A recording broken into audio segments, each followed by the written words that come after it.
silence is complicity in the fashion industry. If your entire career is based off of influencing people to buy and influencing what they buy, it's your responsibility to make sure that they are buying better and supporting better brands. Otherwise, you're just being complicit to the issues that the fashion industry play into right now. Hey everyone, it's me Cynthia. Welcome back to Inspiroue. Today we're going to be talking about influencers, the influencer space, my problem with influencers, I guess, how I think that we need to call out and expect more from influencers. This video is not about canceling anyone, it's just about having a conversation that I think it's really important to have right now so that everyone can change and do better, and we can have a better impact on the fashion industry today as consumers and as fashion influencers. So let's get into it. Similar to how silence is complicity when it comes to Black Lives Matter and the racial justice and equity revolution happening, I think it's the same, where silence is complicity in the fashion industry.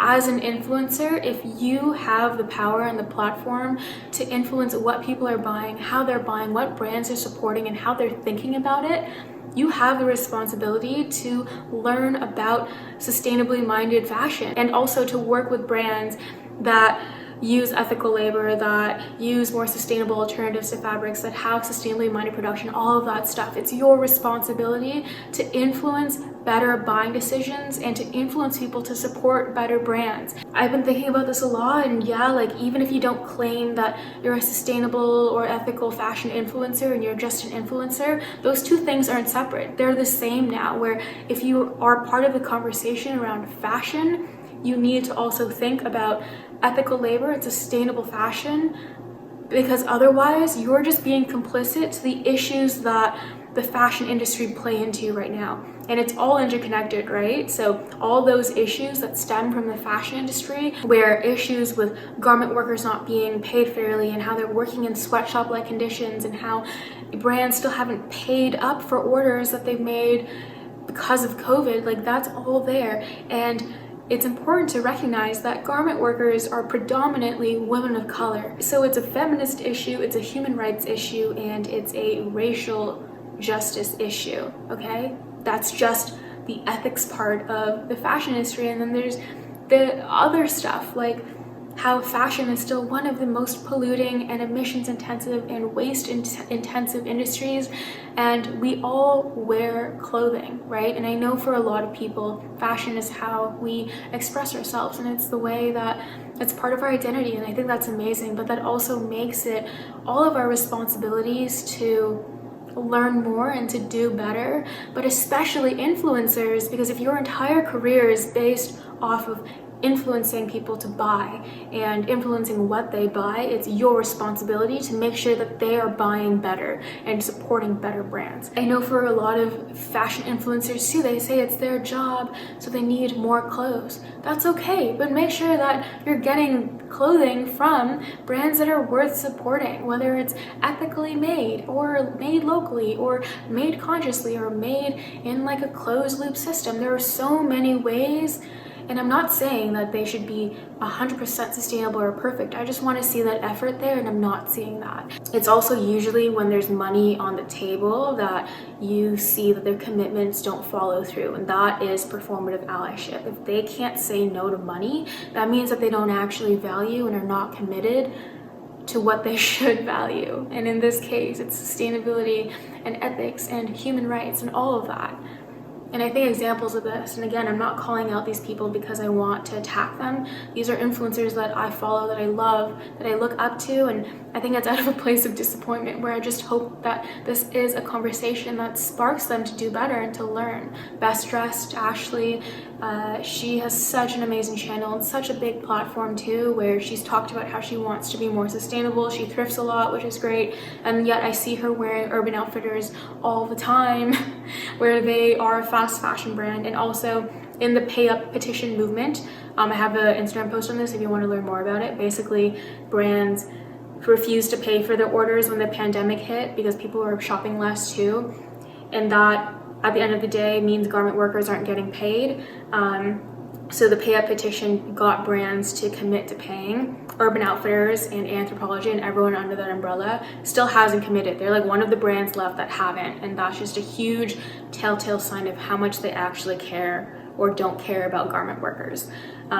So the fact that Ashley still like wears a lot of their clothes, and then she did that sponsorship with Amazon Fashion like a few months ago, where we all know how bad Amazon is and how shitty of a guy Jeff Bezos is, where he could solve so many world issues with his wealth and he doesn't care at all. And then also with this Everlane stuff, if you've been following my channel, you know that Everlane's been called out for a lot of anti-Black behavior in their workplace and discrimination, and I've been following Ex-Wives Club. It's this group of anonymous ex-workers from Everlane that have shared and voiced their experiences. I've been following along, and Everlane has not actually committed to any real change, and that's my issue there, where it's, again, not about canceling anyone. It's just the fact that the effort and the commitment isn't there. And the fact that I knew that there was this influencer campaign that they were working on for August. So now I'm seeing all these videos come out, Everlane hauls, reviews, all of that, where I'm like, how did these influencers not know, or how are they so naive to what's going on?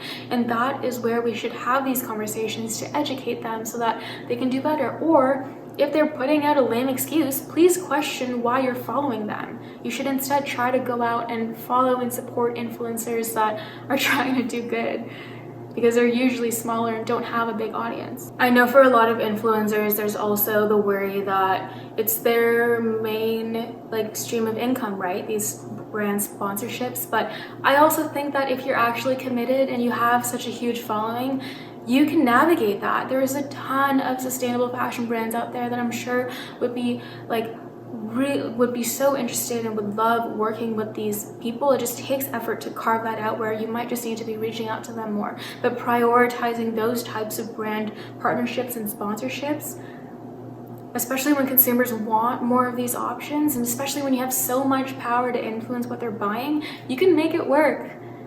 We're accepting money from a brand like Boohoo even.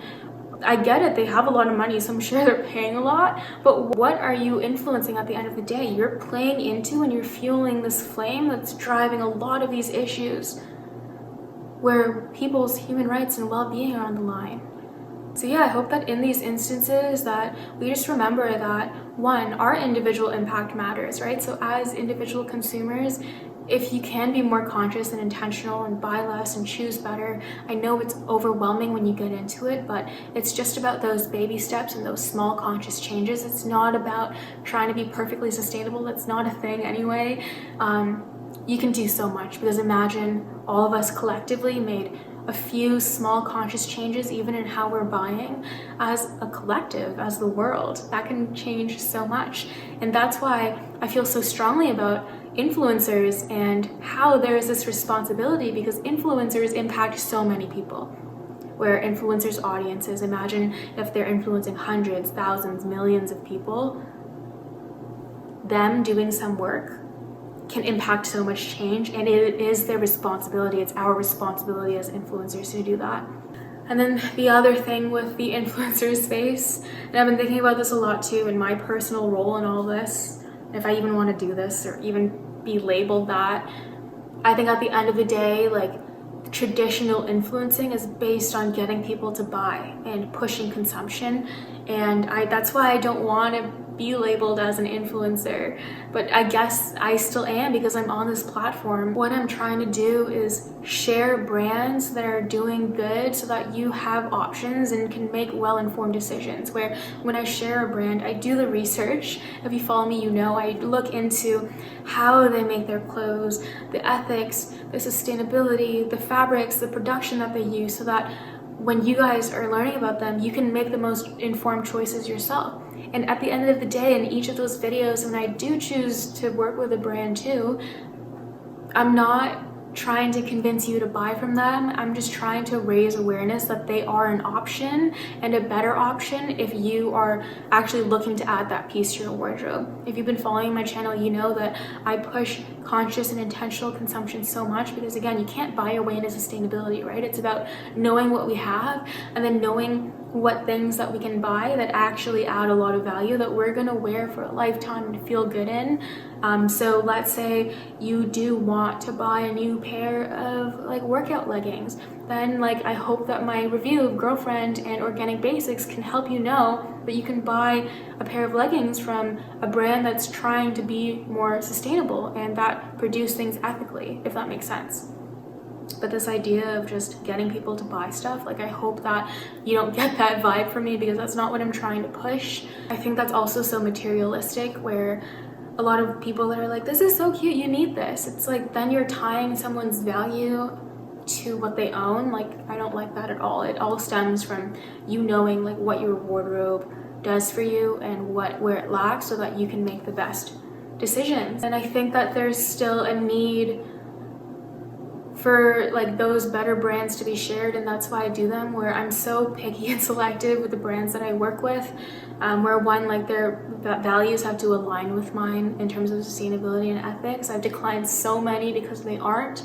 But also too, if their products aren't aligned with my style, or if I don't actually need them in my wardrobe, I also won't work with them. So I hope that comes across. And I think more influencers need to think that way too, because of how much fashion is impacting and leading to these crises. Anyway, that's what I've been thinking about a lot in the past few weeks, especially with how interconnected and how intersectional everything is, and how influencers, again, just play such a big part in all of this. And I really do think at the end of the day that if you are an influencer, you have the responsibility to influence better. So I hope that that's the message and the takeaway that you guys get from this video. I hope that you feel empowered to expect more, and that it's okay to expect more, because it's just about having these conversations and bringing this awareness up. Because I think at the end of the day, like, influencers just want to do good, you know? And if you're following an influencer that doesn't want to grow or change for the better, then that's probably an issue. So yeah, I hope that you guys enjoyed this video. Please leave a like if you like these types of videos. I also want to quickly talk about this top. I love the sleeves. It's made out of a dead stock fabric, and I picked it up from a sustainable wardrobe pop-up when I was in Australia like 2 years ago. I love how dramatic the sleeves are. It's from a brand called Dominic Healy, so I'll link that below. But I wanted to pull it out because I was feeling really like fancy today. If you haven't yet, please follow me on Instagram. It's at inspiroue. I share a lot of resources and I talk about these things often there, where YouTube is just a bit less consistent. But yeah, it just made me so happy if you follow me on there. If you haven't subscribed yet, please subscribe and hit that notification bell. It makes me so happy, and let's have a conversation about this. I love chatting with you guys in the comments to hear what you think, and to just have and spark these conversations. It makes me so happy to see. So please leave what you think down below. Please comment what you think, and I'll see you guys in my next video. I love you guys and appreciate you guys so much. Thank you so much for watching, and I'll see you in the next one. Bye everyone.